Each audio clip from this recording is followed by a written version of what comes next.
Bangla academy পুরস্কারে ঘোষিত নামের তালিকা স্থগিত। বাংলাদেশে সেনা শাসন আসার কোনো প্রেক্ষিত নেই, জানিয়েছেন উপদেষ্টা মাহফুজ আলম।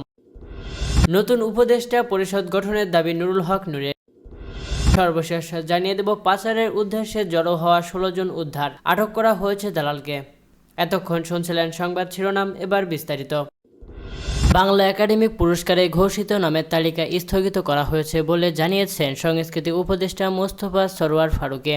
শনিবার রাতে নিজের ভেরিফাইড ফেসবুকে দেওয়া এক পোস্টে তিনি এসব কথা জানান। পোস্টে তিনি লেখেন, বাংলা একাডেমি পুরস্কারের জন্য ঘোষিত নামের তালিকা স্থগিত করা হয়েছে। পাশাপাশি এটাও বলা প্রয়োজন যে আজব নীতিমালা এ ধরনের উদ্ভট এবং কোটারি পুরস্কারের সুযোগ করে দেয়। সেগুলো দ্রুত রিভিউ করা আমাদের প্রথম কাজ। পাশাপাশি বাংলা একাডেমি কিভাবে পরিচালিত হবে, কোন সব নীতিতে চলবে, এই সব কিছুই দেখতে হবে।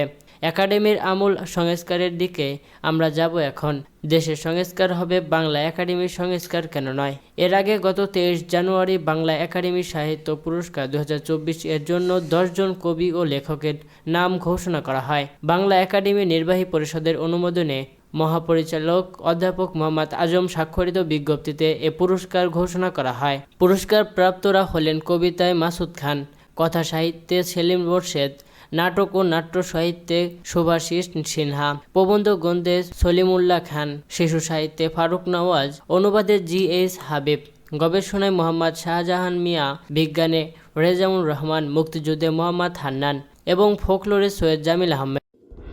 অন্তর্বর্তী সরকারের উপদেষ্টা মাহফুজ আলম বলেছেন, বাংলাদেশে সেনা শাসন আসার কোনো প্রেক্ষিত নেই। আমরা কোনো রাষ্ট্রের মধ্য দিয়ে হাসিনাকে উৎখাত করিনি। আমরা ছাত্র জনতার রক্ত দিয়ে হাসিনাকে উৎখাত করেছে। আমাদের কারো তাবেদারি করা আর দরকার নেই। শনিবার সন্ধ্যায় লক্ষ্মীপুরের রামগঞ্জ সরকারি কলেজে আয়োজিত গণসংবর্ধনা অনুষ্ঠানে প্রধান অতিথির বক্তব্যে মাহফুজ আলম এসব কথা বলেন। উপজেলার সর্বস্তরের জনগণের ব্যানারে এ সংবর্ধনা অনুষ্ঠানে আয়োজন করা হয়। হাসিনার তাবেদারি করা যে প্রক্রিয়া, সেটিকে নস্যাৎ করে দিয়ে নিজেদের রক্তের বিনিময়ে আমরা স্বাধীনতা এনেছি, জানিয়ে মাহফুজ আলম বলেন, আমরা কারো কাছে আর মাথা নত করব না। আমরা 3 আগস্টে বলেছিলাম 1-11 চাই না। 1-11 নিয়ে মিছে ভয় পাওয়ার কিছু নেই। আমরা রাজনৈতিক দলগুলোকে বলবো, আসুন আমরা যারা ফ্যাসিবাদ বিরোধী শক্তি আছি ঐক্যবদ্ধ হই, সরকারকে সহযোগিতা করে সংস্কারগুলো করার জন্য। মাহফুজ আলম আরও বলেন, আওয়ামী লীগ আবারও যদি দিল্লির কোলে আশ্রয় নিয়ে আমাদের দিকে চোখ রাঙাতে চায়, আমরা বসে থাকব না। শহীদদের পথ অনুসরণ করে আমরা শাহাদাতের পথ বেছে নেব। আমরা আবার লড়াই করব।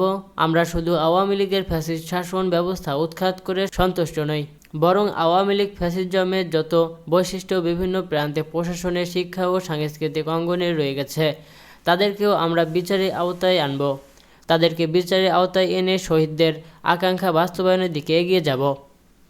উপদেষ্টা মাহফুজ আলম বলেন, অনেকগুলো কমিশন সংস্কারের প্রস্তাবনা প্রস্তুত করেছেন। খুব শীঘ্রই রাজনৈতিক দলগুলোর সঙ্গে ঐকমত্যের ভিত্তিতে যে সংস্কার না করলেই নয়, নির্বাচনের আগে সে সব সংস্কার করতে চাই। এই সংস্কারগুলোর মুখের বলি নয়। শেখ হাসিনা যে প্রতিষ্ঠানগুলো ধ্বংস করে দিয়েছে, যে প্রতিষ্ঠানগুলো হাসিনাকে টিকিয়ে রেখেছে, সেই প্রতিষ্ঠানগুলোকে একই রকম রেখে আমরা নির্বাচন করতে পারি না। নির্বাচন করার আগে অবশ্যই হাসিনার ওই প্রতিষ্ঠান ও তার দালালদেরকে উৎখাত করে এবং খুনিদের বিচার করে আমাদের নির্বাচনের দিকে এগোতে হবে। রামগঞ্জ সরকারি কলেজের অধ্যক্ষ দিদারুল ইসলামের সভাপতিত্বে অনুষ্ঠানে আরও বক্তব্য দেন রামগঞ্জ উপজেলা জামাতে আমির নাজমুল হাসান পাটোয়ারি, ইসলামী আন্দোলন বাংলাদেশের জেলা সহসভাপতি জাকির হোসেন ও হেফাজত ইসলাম বাংলাদেশের উপজেলা সাধারণ সম্পাদক আজিজুল হক প্রমুখ। অনুষ্ঠানে সঞ্চালনা করেন রামগঞ্জ মডেল ডিগ্রি কলেজের সহকারী অধ্যাপক দেলোয়ার হোসেন ও চাঁদপুর গিদোকালিন্দিয়া হাজেরা হাসমত ডিগ্রি কলেজের প্রভাষক আব্দুল বোতেন। প্রসঙ্গত উপদেষ্টা মাহফুজ আলম রামগঞ্জ উপজেলার ইছাপুর ইউনিয়নের নারায়ণপুর গ্রামের বাসিন্দা। উপদেষ্টা হওয়ার পর প্রথমবারের মতো তিনি নিজ এলাকায় এলেন। জাতীয় সরকার ছাড়া জন আকাঙ্ক্ষা পূরণ করা সম্ভব নয় জানিয়ে গণ অধিকার পরিষদের সভাপতি নুরুল হক নূর বলেছেন, জাতীয় ঐক্য এবং সংহতির জন্য জাতীয় সরকার গঠনের লক্ষ্যে নতুন করে উপদেষ্টা পরিষদ গঠন করতে হবে। শনিবার ঢাকা রিপোর্টার্স ইউনিটির নজরুল হামিদ মিলনায়তনে পেশাজীবী অধিকার পরিষদ আয়োজিত গণ অভ্যুত্থান পরবর্তী প্রত্যাশা ও প্রাপ্তি শীর্ষক আলোচনা সভায় তিনি একথা বলেন। নুরুল হক নূর বলেন, জাতীয় সরকার ছাড়া কোনো সংস্কার বাস্তবায়নও সম্ভব নয়। যে রাজনৈতিক দল জাতীয় সরকারে যাবে না, জনগণই তাদের ব্যাপারে সিদ্ধান্ত নেবে। আওয়ামী লীগকে নিয়ে তিনি বলেন, আওয়ামী লীগ যদি সুযোগ পায় তাহলে কিন্তু কাউকে ছাড়বে না। আওয়ামী লীগকে কামব্যাক করানোর জন্য ন্যাশনাল ইন্টারন্যাশনাল অনেক এজেন্ট কাজ করবে, ফ্যান্ড দেবে। কাজেই ছাত্রদের সহ সব রাজনৈতিক দলকে বলবো, আওয়ামী লীগের প্রশ্নে আপনাদের অবস্থান পরিষ্কার করুন এবং করতেই হবে। নূর আরও বলেন, আওয়ামী লীগ নিষিদ্ধ করার প্রশ্নে কোনো ছাত্রকে আমরা শক্ত অবস্থানে দেখছি না। এ বিষয়ে ছাত্র সংগঠনগুলো ধারাবাহিকভাবে আন্দোলন চালানোর দরকার ছিল, কিন্তু বুঝতে পারছি না তারা কেন আওয়ামী লীগের প্রশ্নে একটা সুবিধাবাদী অবস্থায় আছে।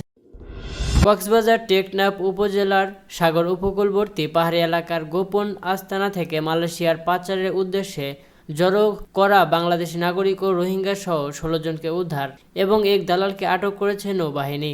শনিবার বিকেলে উপজেলার বাহারছড়া ইউনিয়নের কচ্ছপিয়া পাহাড়ি এলাকায় এই অভিযান চালানো হয় বলে জানান নৌবাহিনীর টেকনাফ কন্টিনজেন্টের লেফটেন্যান্ট কমান্ডার আফজাল হোসেন। আটক মোহাম্মদ আবদুল্লাহ টেকনাফের বাহারছড়া ইউনিয়নের কচ্ছপিয়া এলাকা মোহাম্মদ গফুরের ছেলে। আফজাল হোসেন বলেন, বিকেলে টেকনাফের বাহারছড়া ইউনিয়নের কচ্ছপিয়া পাহাড়ি এলাকার গোপন আস্তানায় সংবদ্ধ দালাল চক্রের সদস্যরা সাগরপথে মালয়েশিয়া পাচারের উদ্দেশ্য কিছু সংখ্যক লোকজনকে জড়ো করার খবর নিয়ে নৌবাহিনীর সদস্যরা। পরে এমন সংবাদ নৌবাহিনীর টেকনাফ কন্টিনজেন্টের একটি দল আস্তানাটিতে অভিযান চালায়। এতে নৌবাহিনীর সদস্যদের উপস্থিতি টের পেয়ে সন্দেহজনক কয়েকজন লোক দৌড়ে পালিয়ে যাওয়ার চেষ্টা করে। এ সময় ধাওয়া দিয়ে একজনকে আটক করতে সক্ষম হলেও অন্যরা পালিয়ে যায়। পরে আস্তানাটিতে তল্লাশি চালিয়ে নারী ও শিশুসহ 17 জনকে উদ্ধার করা হয়। তাদের মধ্যে বাংলাদেশি 2 জন নাগরিক রয়েছে। উদ্ধার হওয়া অন্যরা উখিয়া ও টেকনাফের বিভিন্ন রোহিঙ্গা ক্যাম্পের বাসিন্দা। আটক দালালসহ উদ্ধার হওয়া ভুক্তভোগীদের টেকনাফ থানার হস্তান্তর করা হয়েছে বলে জানান নৌবাহিনীর এই কন্টিনজেন্ট কমান্ডার। টেকনাফ থানার ওসি মোহাম্মদ গিয়াসউদ্দিন জানায়, সন্ধ্যায় আটক এক দালালসহ মালয়েশিয়াগামী উদ্ধার হওয়া 17 জনকে থানায় আনা হয়। ঊর্ধ্বতন কর্তৃপক্ষের নির্দেশনা মতে উদ্ধার হওয়া ভুক্তভোগীদের স্বজনদের কাছ থেকে পাঠাতে ব্যবস্থা নেওয়া হবে। আটক দালালের বিরুদ্ধে সংশ্লিষ্ট আইনে থানায় মামলা করা হয়েছে বলে জানান তিনি।